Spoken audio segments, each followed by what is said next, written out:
Hello everyone, welcome back to my channel. So I hope 12th standard के boards चल रहे हैं. So far if you have given the boards, of course सबका एक तो हो ही गया होगा. That's of course English. So you need to comment it down and tell me how does that went. I hope you people enjoyed giving it. So, Abhi, as I know, 9th of March ko you have your exams of legal studies.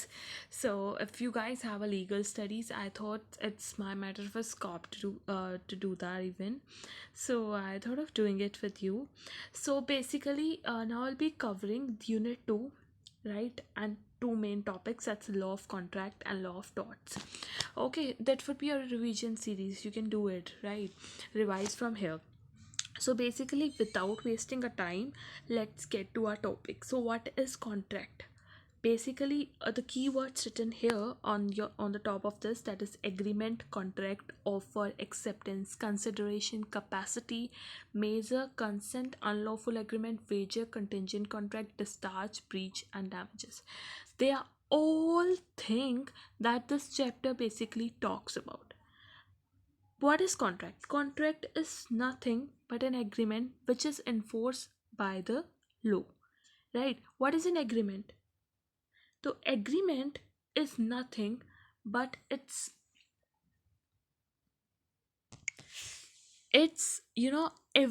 a promise or set of promises which forms the consideration for each other. That is nothing but an agreement. And an agreement which is enforceable by the law is contract. And for this law of contract, we have the Indian Contract Act 1872. These are the things that you people need to remember. And Section 2, Clause H of the Indian Contract Act defines contract as an agreement enforceable by the law. Right? And all it's written here like agreement plus enforceable by the law is called contract. All the contract, whatever the contracts are happening, they are agreement. Because पहले agreement ही बनता है, उसके बाद contract बनता है.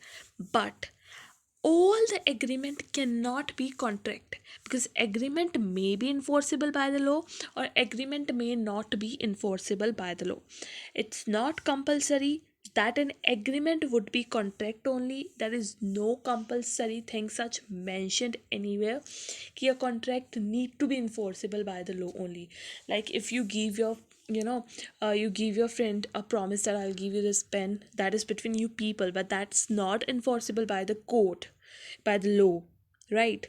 It's just between agreement between you people but not enforceable by the law. See, we have this case here, Balfour versus Belver. This also talk about the validity of an agreement. ये husband और wife का, basically husband and wife का एक case होता है. सो they went on a leave basically to England and the wife fell ill in England. So doctor उसकी wife को treat करते हैं ना, ट्रीट करते हैं और वो उसे एडवाइस करते हैं कि बेड रेस्ट ले वो और इंग्लैंड में ही रहे.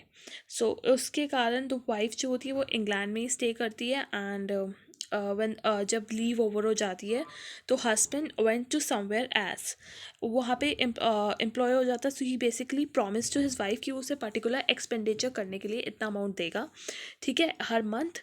तो वो चला जाता है, लेकिन फिर आफ्टर उनके बीच में कुछ मिसअंडरस्टैंडिंग हो जाती है and husband decided that he won't give the money he was giving to his wife for her survival, he won't be giving it now. तो इस केस में it was basically held that कि the agreement between the husband and wife was not only it was only a moral obligation. कुछ भी ऐसी intention नहीं थी husband की that he'll create a legal relationship. So इसमें agreement और contract के बीच का डिफरेंस दिखाया गया. The difference between the agreement and contract is bought out in this particular case, Balfour versus Balfour. बहुत ही ज़्यादा इंपॉर्टेंट केस है ये. So people must know it and you must write down this into your answers also, right? So Now, how do we make an agreement? What are the journal principle of an agreement? So, journal principle of contracts is basically mentioned here. First, it will be an offer, then there would be acceptance, then there would be consideration, and उसके बाद we'll see capacity to contract क्या है, free consent है, unlawful object तो नहीं है, discharge तो नहीं है, remedy तो नहीं है, impossibility तो नहीं है. Okay, so offer is basically nothing but offer is a proposal. है ना, first step होता है of the formation of a contract. When a person signifies to another his willingness to do or not to do anything, any certain thing, that's called an offer. I offer you anything, like I offer you, I'll teach you legal studies. So that's something what? A proposal made by me to you people, right? And this is defined under section 2 clause A of Indian Contract Act 1872. Okay, so I hope I'm making the things better clearer to you. Now, what is if you would like me to tell you that section 2 clause A state particular in a bare language, when one person signify to another his willingness to do or abstain from doing anything with the view of obtaining the assent of that other to such act or absence, he is said to make a proposal. You need not to remember it, full fledged अपनी language में, you just jot it down, but ये section mention कर देना. Okay, otherwise, like if you go on a higher way, so you need to particularly remember them out. Okay, so a person who is making an offer is called offerer, and the person to whom the offer is made is called offeree. Okay, and now this illustration is also given like offer when when it is acceptance is there, then it turn out to form an agreement. You may read this illustration. These illustrations are very easy enough to understand. Okay. Okay. So now we have one more case here to be discussed, that is Kale versus Carbolic Smoke Ball Company. It's a very famous case. Basically, company, it manufactured out some kind of a medicine called smoke ball, which was used for the, it company claimed that it will, clear out, treat your whole influenza. So the company believed that medicine completely cured that particular disease, and they advertised it, offering the reward of, they offer the reward also to anyone who get this and take the medicine in the prescribed way, and if they get that particular disease, then they will be giving that person this particular amount they decided, right? So in that case, so there was a legal intention. Of course, it was proved that the company was having a clear cut legal intentions to create a contract. So in that case, the company was held liable that they will have to pay for it. Okay, because they created a contract.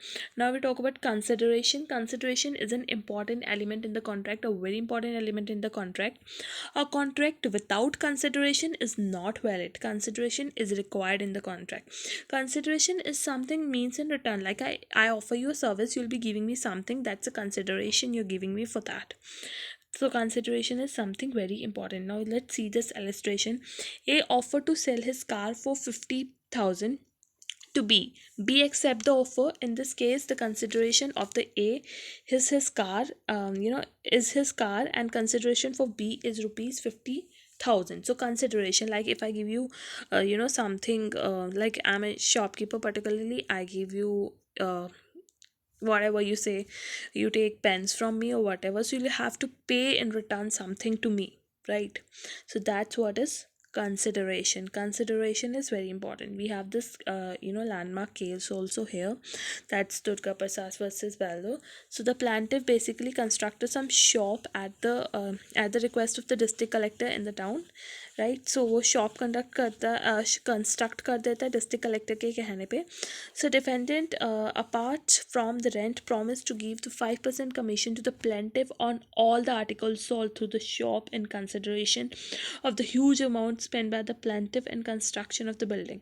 तो basically legal agreement create हो गया. So consideration is required to be given, है ना. ऐसा decide किया गया कि 5% commission देंगे. सो द हाँ है ना, ये एज इट इज रिटन है द ह्यूज amounts, क्योंकि because the plaintiff has spent the huge amount in construction of the building, the defendant failed to pay the commission and plaintiff initiated the action to recover the commission. Court rejected the action of the plaintiff on the ground that construction of the shop was not done at the desire of the district collector and are not on the desire of the defendant. Hence, there was no consideration to give the commission. Accordingly, there is no contract to pay. Of course, like अब मैंने अपने लिए कुछ किया है and you come right. So let's take an example. I have ordered something for myself. So my intention was it completely for myself. I was doing it for myself, and my friend came. They also ate it. Okay, so they said we have also ate it, so we'll pay you for that. But afterwards they said we won't pay for it, or they won't pay me for that. But then I claim that yeah, you will have to pay me because you said it and it was your clear intention, so it's a contract. No, it's not that way. उन्होंने कहा ज़रूर है, but my intention was at that moment where I ordered that food was just for myself. उन्होंने कह दिया, that's a different point of view, but there is no legal intention, there is no legal relationship, so that is not a contract. Now, capacity to contract, if we talk about the capacity to contract, like who can contract and who cannot contract, this topic talks about that. A minor a minor cannot contract. A contract with minor is void from a word ab initio, मतलब कि it's void from starting only. Okay, so a person must be of 18 year of age or more than that. The person cannot be less than 18 year of age, and person with unsound mind, like idiot, lending drunk, I'm sorry, a idiot person, right? They cannot get into the contract because a person need to be in a sound state of a mind when the person is entering into a particular contract. And person disqualified by the law, like alien enemies and all that, foreign solvents, insolvent corporations, and convicts and all that, so they cannot come into the contract. So there's an illustration given. A major offered to sell his coat for 3,000 to B minor. B accept the offer and pay rupees 3,000. A state that the contract is entered into with the minor and hence void. In this case, even if the contract is entered into with minor, it is enforceable because it is beneficial to minor and minor has performed his part of obligation in the contract. So अब एक और चीज़ आ जाती है, like something which is beneficial enough to the minor, right, उससे minor का benefit हो रहा है. So in that particular case the contract would be enforceable, it won't be void. Okay.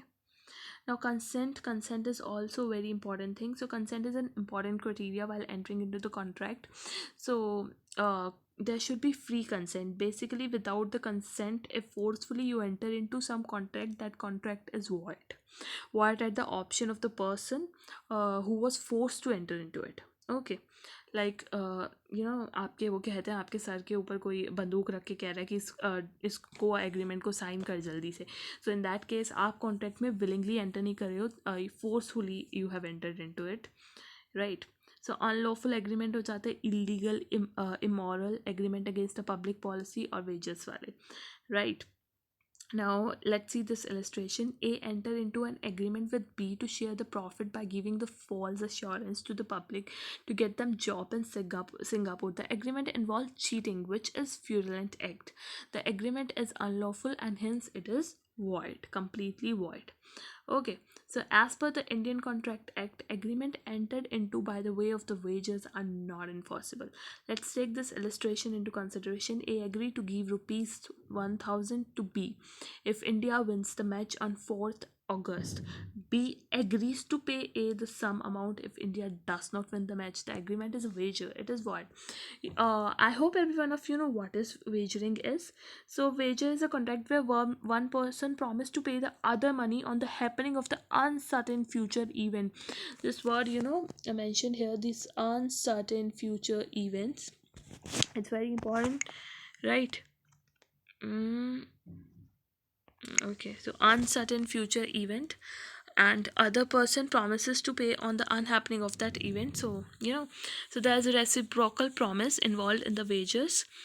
It's like a bet where the happening of uncertain event is condition on which promise depends. Now we talk about the contingent contract. Contingent contracts are also called conditional contract. Is a contract to do something or not to do something on the happening or non-happening of the particular event, which is collateral to the contract. Now let's take this illustration. A agreed to sell his farmland to B if he wins the case involving his farmland. This is the case of the contingent contract because the performance of the contract is based on the happening of an uncertain event. The word uncertain is very important. Wagers और contingent में difference क्या है? तो wager is invalid contract and जबकि contingent contract है valid contract. In wager there is always reciprocal of promise और contingent में कोई रेसिप्रोकल ऑफ प्रॉमिस नहीं होता. Third party do not have interest in wager and whereas contingent में third party have interest. Wager is contingent in nature. Contingent are never wagering. You got this illustration better, है ना? तो ए मतलब कि इस illustration में ए एग्री करता है कि वो अपनी फार्म लैंड बेचेगा बी को. इफ़ ही विंस, अगर वो केस विन करता है इन्वॉल्विंग हिज फार्म लैंड से, so this is a contingent contract कि भाई ऐसा हो जाता है तो आई सेल यू. तो इसमें कुछ गलत तो नहीं है ना. If I say that you ask me for you ask me for a notes, तो मैं कहती हूँ कि if I need to search for them, अगर मुझे मिल जाता है then I give you. So this that is uncertainty. मतलब कि है कि अनसर्टेन तो है but still I am not wagering, right? So it's there's a difference, a very broader difference. Okay, now we talk about the discharge of the contract and when can you get discharged, or when the contract can be discharged. Discharged by performance, discharged by agreement or consent, discharged by impossibility of performance, discharged by lapse of time, discharged by operation of law, discharged by breach of contract. If we talk about the discharge by promise, see for example an offer to sell his dining set to B. A offer करता है कि वो sell करेगा भाई अपना dining set B को for ₹10,000. B pays 10,000 to A and A delivers his dining set to B.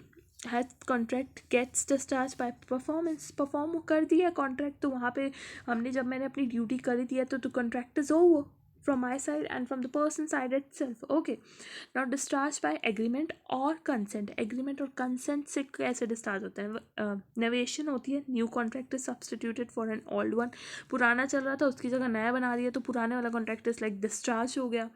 और उसके बाद सेशन आता है सर्टेन टर्म्स और all of the contract are cancelled in this, right? Alternations होती हैं when certain terms of the contract are altered और modified the mutual consent of the party. ठीक है, सो देन अगेन हो जाता है रिमिशन हो जाता है. Acceptance is made to the promise but not to the complete terms of the promise but to the lesser fulfilment of the promise. Waiver आ जाता है. Parties to the contract abandon their mutual rights. Mergers होते हैं. Certain terms of the contract और all the terms of the contract are merge into another contract with the consent of the party. तो इस तरीके से contract discharge हो जाता है ना. डिस्चार्ज बाय इम्पॉसिबिलिटी कि परफॉर्म ही नहीं किया जा सकता, the event has become impossible to perform. ये सेक्शन 56 डिफाइन करता है. Destruction. Okay, hold on, let me open something for this, for you people in this, like we'll talk about 56 act. Say you people need not to go so deep into it, है ना? We need to touch it all through ऊपर से, that we what we call is, right? But still this is very interesting. If you are wishing to pursue law, so that's something very important for you. ध्यान से पढ़ना इसको and enjoy करना. Is enjoying is something which we all need to do. So वो discharge of contract ये सब method है. So इसमें we okay impossibility आ जाती है. I'm sorry, एक एक्ट पर्टिकुलरली इम्पॉसिबल, उसका परफॉर्म करना ही इम्पॉसिबल हो जाता है. इसमें doctrine of frustration and all that का भी आ जाता है. आगे जाके करेंगे आप वो. Okay, now discharge by the lapse of the time. Time is very significant while entering into a contract. According to the Limitation Act, a contract should be performed. मतलब कि एक specific time पे contract का perform होना ज़रूरी है. Because of course अब मेरे घर में मैंने function organize कर रखा है और मैंने particular party hire की है कि आप perform करोगे वहाँ पे आके. अब वो particular party वो आगे पीछे कर देती है, टाइम उस टाइम पे आती नहीं है. मेरे फंक्शन था 3 से 4, वो 6 बजे आ रही है, तो वो थोड़ा ना डिस्चार्ज हो गया contract by lapse of the time. जब पार्टी आई नहीं तो कॉन्ट्रैक्ट डिस्चार्ज हो गया, right? So now discharge by the operation of the law के ऑपरेशन के द्वारा, like death of either of the party, insolvency, merger हो जाता है ना. इस सब से जो है कॉन्ट्रैक्ट डिस्चार्ज होता है. Contract discharge by breach of the contract. Now breach means failure to perform the obligation by the party. When a party to a contract does not perform his part of the obligation, due to which the contract become broken, the person who suffers because of breach of contract is entitled to receive a compensation for the damages. Okay, now we talk about damages. So remedy is a means given by the law for the endorsement of the right of the person. So of course जो damages होते हैं उन्हें compensate तो किया ही जाता है. So under the contract law act यहाँ पे डॉक्ट्रिन ऑफ रिस्टीट्यूशन होती है. The basic doctrine is awarding the damages और the losses incurred by the party to the contract. Illustration है यहाँ पे एक कि A agree to deliver 40 bags of rice to B for 20,000 on 5th July 2014 को. on 15 July 2014 A deliver only 20 bags ही डिलीवर करता है, वो सिर्फ राइस के, to B is entitled for the damages from A और for losses that suffered because of A. ठीक है, तो ये हो गया इलस्ट्रेशन. ये हमारा law of contract is done. Now section C की बात कर लेते हैं. टॉट. तो टॉट बेसिकली क्या होता है? Taught is essentially a means of wrong. Taught का अगर हम मीनिंग में जाए, द वर्ड टॉट है ना, has been derive from the Latin word tortum, जिसका मीनिंग होता है, जिसका क्या होता है मीनिंग, लाइक ट्विस्टेड, क्रूक्ड है. और वैसे टॉट इज लाइक रॉन्ग, कुछ भी सिविल रॉन्ग हो, है ना. It is a civil wrong which is other than a mere breach of contract or breach of trust. ये हो गया सिंपल डेफिनेशन टॉट की. उसके बाद आप ये सब पढ़ेंगे. This will help you to write it down. Okay, so yeah okay, so now kinds of the wrongs act. wrongs act होते क्या हैं? So in the tort cases, victim or the complainant claim that the defendant or the wrongdoer has conducted the wrongful act intentionally होना चाहिए, जानबूझ के. you have to commit an civil wrong, then only will consider that you have committed a tort. or negligently, है ना, on the part of the wrongdoer. So the defendant is strictly liable for the wrongful act, like battery, assault, ये सब भाई tort में आते हैं. False imprisonment हो गया. जैसे battery assault, you know battery क्या होती है, असोल्ट क्या होता है. सो असोल्ट इज बेसिकली जब आप किसी को डरा रहे हो कि आप उसे मारने वाले हो. एंड बैटरी इज समथिंग जब आप सच में मार देते हो. Okay, very simple different. बाकी आप ये लैंग्वेज पढ़ोगे and you will jot down in your own language, not in same bookish language. And I except every one of you can do it well. अगर नहीं कर सकते then also tell me, I will help you with that. Okay, now false imprisonment. The intentional tort of false imprisonment is satisfied whenever there is intent to unlawful confine or restrain the complainant in a bonded area, है ना. फॉल्सफुल imprisonment, यार तुमको कोई बंद करके बाहर से कुंडी लगा के चला जाए तो यू इंटेंशनली उसने जब ये किया तो you have been falsefully imprisoned. मतलब कि टोटल रिस्ट्रेन होना चाहिए इस केस में. This is required in to this. Not trespass to land. Land पे ट्रांसपास करता है कोई, है ना, without a permission. So that is also. And transfers to chattels. So when the defendant has the intent to use the intermediate with the chattel, like movable property which was in the possession of the